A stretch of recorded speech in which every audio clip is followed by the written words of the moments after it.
সত্যি বলতে স্ত্রী টু যে এইরকম ভাবে খেলা দেখাবে আমি জাস্ট এটা কল্পনাও করতে পারিনি। মানে একটা অবিশ্বাস্য লেভেলের বক্স অফিস কালেকশনস কিন্তু করছে আমাদের স্ত্রী টু।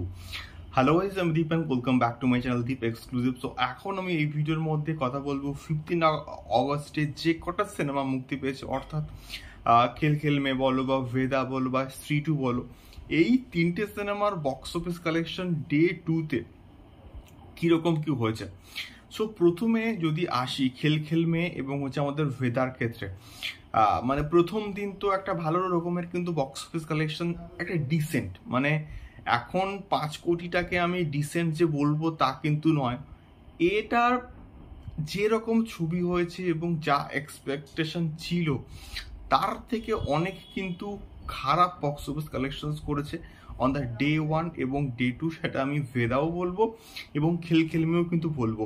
তার কারণটা হচ্ছে এই দুটো প্রজেক্ট স্ত্রী টু এর ধারে কাছেও কিন্তু নেই। এবং আমি যখন ডে ওয়ানের বক্স অফিস কালেকশনের কথা বলেছিলাম তখনও কিন্তু বলেছিলাম যে স্ত্রী টু এর কিন্তু ধারে পাশেও কিন্তু নেই হচ্ছে আমাদের ভেদা এবং খেল খেলমের বক্স অফিস। তো প্রথম দিনে দুটো সিনেমায় কিন্তু মোটামুটি 5 থেকে 5.5 কোটি এই রেঞ্জের কাছাকাছি কিন্তু বক্স অফিস কালেকশন করেছে। এবং ডে টুতে যেহেতু এটা নন হলিডে ছিল, মানে তো সেক্ষেত্রে মোটামুটি 1 থেকে 1.5 কোটি বা 1.5 থেকে 2 কোটি এই রেঞ্জের মধ্যেই কিন্তু কালেকশন করতে পেরেছে দুটো সিনেমাই। তো সেই জায়গাতে বাজিমাত করেছে কে? স্ত্রী টু। মানে স্ত্রী টু তো প্রথম দিন পেড রিভিউজ মিলিয়ে মানে তার আগের দিনের প্রায় 64 ক্রোর্সের কিন্তু নেট কালেকশনস করেছিল। এটা আমি প্রিভিয়াসলি একটা ভিডিওতে আপডেটও কিন্তু দিয়েছিলাম।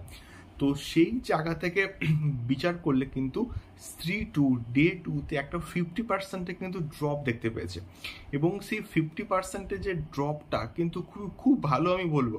তাই কারণটা হচ্ছে অন্যান্য প্রজেক্টের সঙ্গে যদি তোমরা কম্পারিজন করো, ফ্রাইডে কিন্তু পুরোপুরি একটা নন হলিডে, মানে হলিডে কিন্তু নয়, সব জায়গাতে কিন্তু মোটামুটি অফিস কিন্তু খোলা ছিল।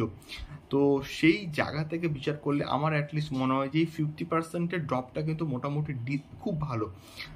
মানে ভেদা বা আমাদের খেল খেলপের মতো কিন্তু অতটাও ড্রপ হয়নি।